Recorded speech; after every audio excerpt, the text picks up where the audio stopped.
Hello दोस्तों, स्वागत है आपका अपने YouTube चैनल स्टडी मंत्रा पर। पिछली वीडियो हमने देखे थे कोशिकांगों के बारे में, जैसे कि कोशिका भित्ति, कोशिका झिल्ली और केंद्रक। दोस्तों आज हम बात करते हैं उन्हीं कोशिकांगों के बारे में, जैसे कि एक कोशिकांग है अपना अंतःप्रादुर्बीय जालिका। दोस्तों जो अंतःप्रादुर्बीय जालिका होती है यह कोशिका का भी एक अंग है और यह कोशिका द्रव में पाया जाता है दोस्तों।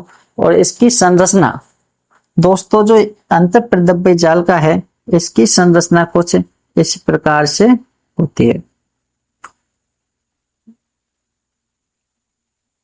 ठीक है दोस्तों, यह अत्यंत सूक्ष्म होती है दोस्तों।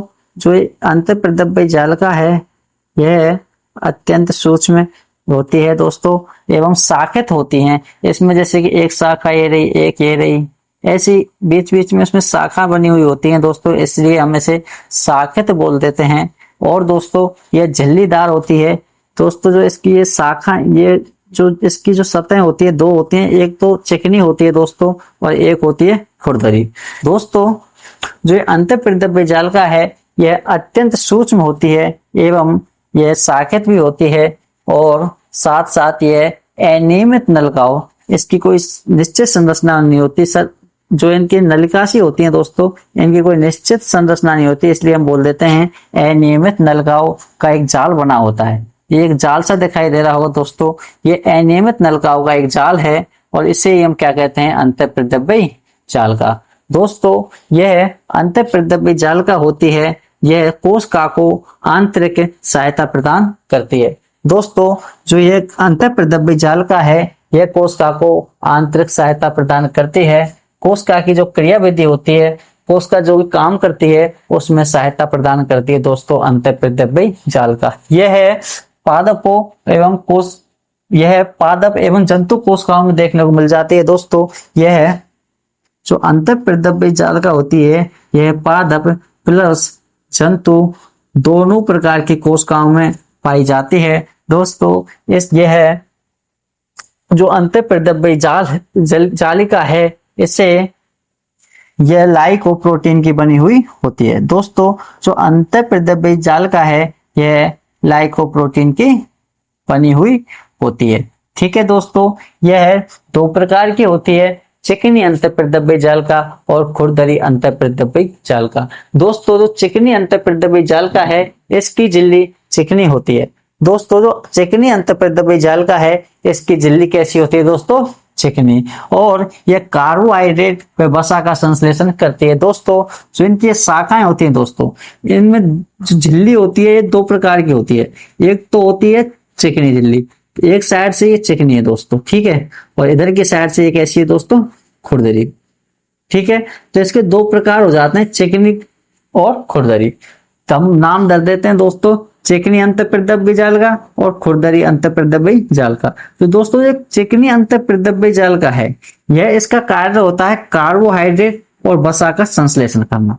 ठीक है दोस्तों, कार्बोहाइड्रेट और वसा का संश्लेषण करती है चिकनी अंतःप्रादुर्बीय जालिका। ठीक है दोस्तों, यह चिकनी होती है और ये कार्बोहाइड्रेट व वसा का संश्लेषण करती है। जबकि हम बात करते हैं दोस्तों खुरदरी अंतःप्रादुर्बीय जालिका की, तो दोस्तों जो खुरदरी अंतःप्रादुर्बीय जालिका होती है इसके ऊपर जो इसकी सतह होती है खुरदरी होती है और इसकी सतह से सटे हुए छोटे छोटे कण होते हैं जिन्हें हम राइबोसोम कहते हैं। दोस्तों जो ये राइबोसोम है ये अंतःप्रादुर्बीय जालिका के ऊपर सटे हुए होते हैं जिन्हें हम राइबोसोम कहते हैं दोस्तों। और जो राइबोसोम होते हैं ये कोशिका द्रव में स्वतंत्र रूप से भी देखने को मिल जाते हैं, गुच्छों के रूप में भी कोशिका द्रव में देखने को मिल जाते हैं। इसे हम बोलते हैं अंतःप्रादुर्बीय जालिका। दोस्तों एक बार दोबारा बता देता हूँ, यह अंतःप्रादुर्बीय जालिका कोशिका को आंतरिक सहायता प्रदान करती है। यह जंतु एवं पादप कोशिकाओं के कोशिका द्रव में उपस्थित होती है। अत्यंत सूक्ष्म, दोस्तों ये बहुत ही छोटी होती है, ये अत्यंत सूक्ष्म होती है और शाखित भी होती है। दोस्तों मैंने बताया ये इसकी कई शाखाएं होती हैं, जैसे एक शाखा, दो, तीन, ये कई शाखित होती हैं। इनमें से एक में से दो में से तीन शाखाएं निकली होती हैं। जो नलिकाकार जो झिल्ली होती हैं ये अंतःप्रादुर्बीय जालिका की, ये शाखित होती हैं एवं झिल्लीदार नियमित नलिकाओं का घना जाल बना देती हैं, एक जाल सा बना देती हैं दोस्तों। ये नलिकाएं, अनियमित नलिकाएं होती हैं, ये क्या बना देती हैं, जाल बना देती हैं। जो ये संरचना होती है इसे हम क्या बोलते हैं, अंतःप्रदब्बी जालिका कहते हैं। ये जो लाइकोप्रोटीन की बनी हुई होती है, जो दोस्तों ये अंतःप्रदब्बी जालिका है, ये किसकी बनी हुई होती है, लाइकोप्रोटीन की।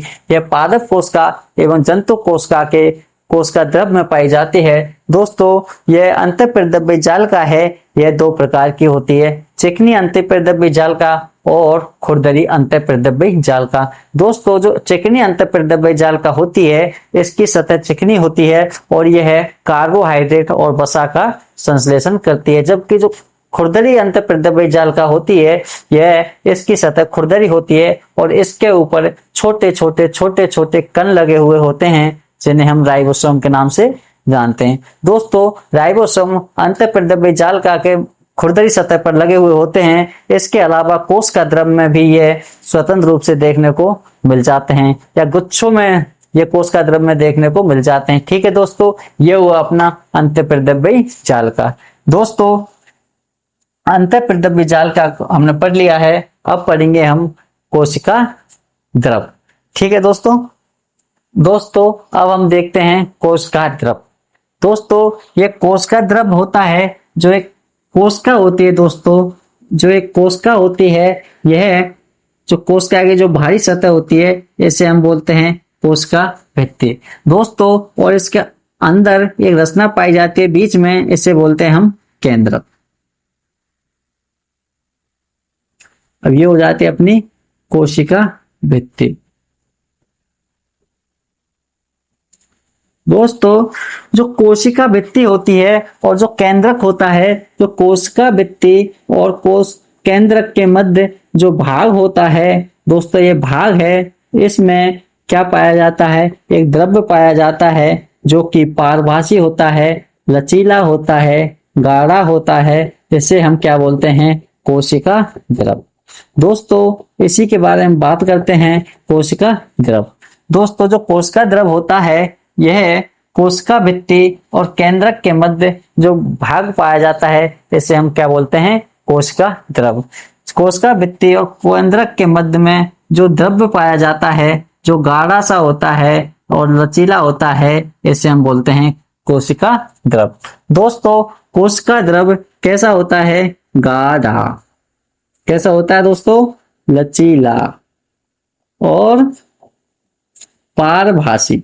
दोस्तों जो ये कोशिका द्रव होता है, यह पारभासी भी होता है। पारभासी का मतलब होता है दोस्तों, किसी वस्तु के आर पार देखना, दिखाई तो देता है लेकिन धुंधला दिखाई देता है, तो ऐसी स्थिति में हम बोलते हैं पारभासी। ठीक है दोस्तों, यह पारभासी होता है क्योंकि इसके एक ओर से दूसरी ओर देखा जा सकता है, लेकिन कैसा दिखाई देगा हमें, धुंधला। ठीक है दोस्तों, जो एक कोशिका द्रव होता है, यह पारभासी, लचीला, गाढ़ा पदार्थ होता है। ठीक है दोस्तों, जो कोशिका द्रव,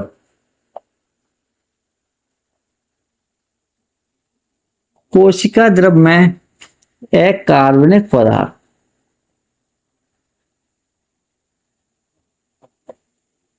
ठीक है, और कोशिका द्रव में कार्बनिक पदार्थ।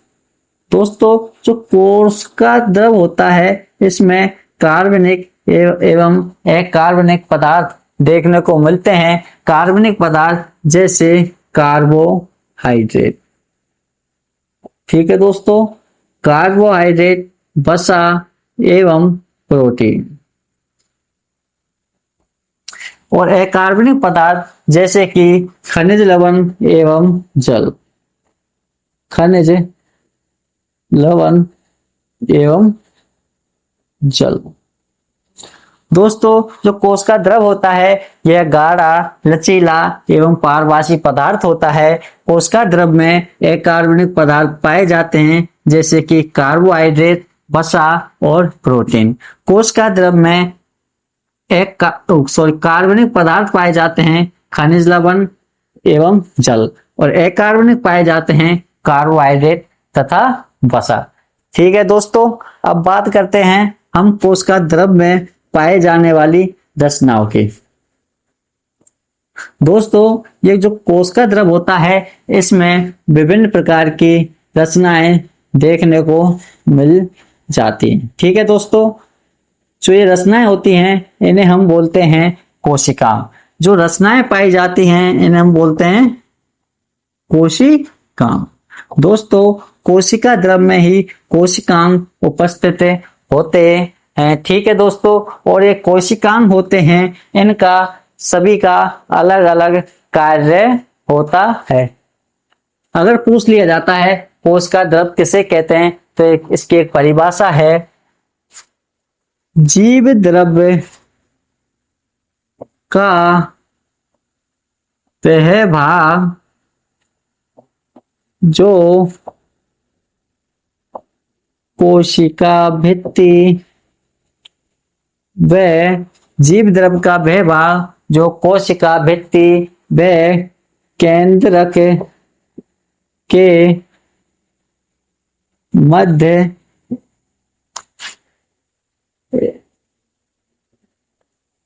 स्थित होता है, उसे हम क्या कहेंगे, कोशिका द्रव।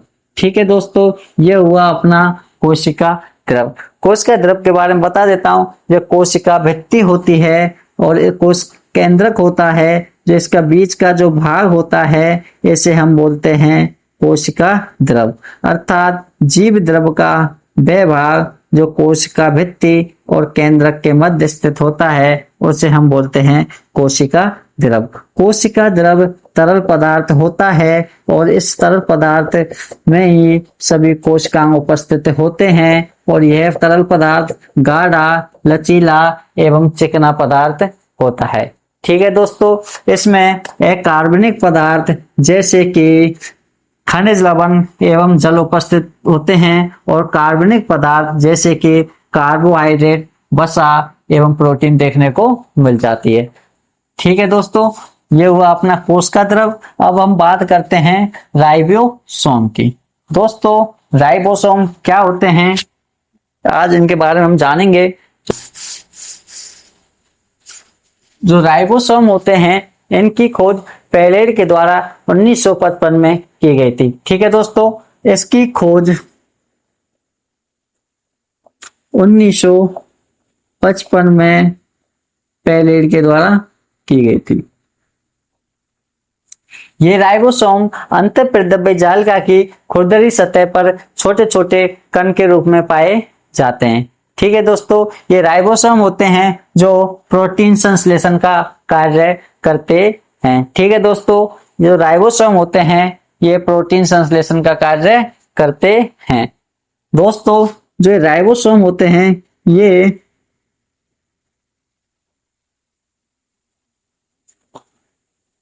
कोशिका द्रव में स्वतंत्र पाए जा सकते हैं। दोस्तों मैं आपको बता देता हूं कि जो ये कोशिका होती है इसमें जो जीव द्रव्य होता है इसमें भी हमें राइबोसोम स्वतंत्र रूप में देखने को मिल जाएंगे। ठीक है दोस्तों, और ये गुच्छों के रूप में भी देखने को मिल जाएंगे। एक जगह और हमने बात करी थी अंतःप्रेद्रव्य जालिका के अंदर। जो अंतःप्रेद्रव्य जालिका होती है दोस्तों, जो इसकी एक सतह पर जो छोटे छोटे कण दिखाई देते हैं इन्हें हम बोलते हैं राइबोसोम, और ये अंतःप्रेद्रव्य जालिका के ऊपर भी दिखाई देते हैं। दोस्तों जो ये राइबोसोम होते हैं ये स्वतंत्र रूप से कोशिका द्रव में देखने को मिल जाते हैं, और ये इतने सूक्ष्म इकाई होती है दोस्तों, ये सूक्ष्म अर्थात छोटे होते हैं जिसे हम इलेक्ट्रॉन सूक्ष्मदर्शी की सहायता से देख सकते हैं। इलेक्ट्रॉन सूक्ष्मदर्शी की सहायता से देख सकते हैं। दोस्तों जो राइबोसोम होते हैं जो इतने सूक्ष्म होते हैं इन्हें केवल इलेक्ट्रॉन सूक्ष्मदर्शी की सहायता से ही देखा जा सकता है। दोस्तों यह कोशिका द्रव में स्वतंत्र रूप में पाए जा सकते हैं और कोशिका द्रव में गुच्छों के रूप में भी देखने को मिल जाते हैं। दोस्तों जो हमने बात करी थी अंतःप्रेद्रव्य जालिका के एक भाग खुरदरी अंतःप्रद्रव्य जालिका, उसके ऊपर भी ये छोटे छोटे कणों के रूप में हमें देखने को मिल जाते हैं और इसकी खोज पेरेट के द्वारा 1955 में की गई थी। दोस्तों ये राइबोसोम होते हैं, ये दो प्रकार के होते हैं, एक 70S राइबोसोम और 80S राइबोसोम। दोस्तों राइबोसोम दो प्रकार के होते हैं, एक तो होता है अपना 70S प्रकार के और एक होता है अपना 80S प्रकार के। ये दो प्रकार के राइबोसोम होते हैं दोस्तों, और ये दोनों अंतर सिर्फ इतना होता है कि जो 70S प्रकार के राइबोसोम होते हैं ये आकार में छोटे होते हैं। कैसे होते हैं दोस्तों? आकार में छोटे। और ये 80S प्रकार के राइबोसोम होते हैं, ये आकार में बड़े होते हैं। दोस्तों मैं बात कर रहा हूं राइबोसोम की, जो कि अंतःप्रद्रव्य जालिका की खुरदरी सतह पर देखने को मिले थे, जो छोटे छोटे कणों के जैसे अंतःप्रद्रव्य जालिका की खुरदरी सतह पर सटे हुए होते हैं, उन्हें हम बोलते हैं राइबोसोम। राइबोसोम की खोज 1955 में पेलेट के द्वारा की गई थी। दोस्तों ये दो प्रकार के होते हैं, 70S प्रकार के और 80S प्रकार के। मैंने आपको बताया राइबोसोम स्वतंत्र रूप से कोशिका द्रव्य में भी देखने को मिल जाएंगे, स्वतंत्र रूप से कोशिका द्रव्य में गुच्छों के रूप में भी देखने को मिल जाएंगे, और अंतःप्रद्रव्य जालिका की खुरदरी सतह पर भी हमें स्पॉट छोटे छोटे कणों के रूप में ये देखने को मिल जाएंगे। दोस्तों राइबोसोम दो प्रकार के होते हैं, 70S प्रकार के राइबोसोम और 80S प्रकार के राइबोसोम।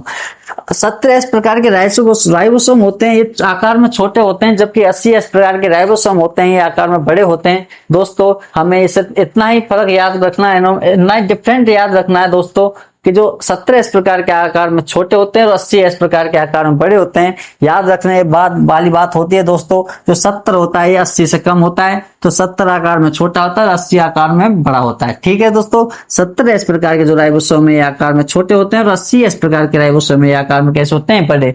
जो 70S जो उदाहरण की बात करते हैं हम दोस्तों, जो 70S प्रकार के राइबोसोम कहाँ पाए जाते हैं? हमें पाए जाते हैं बैक्टीरिया।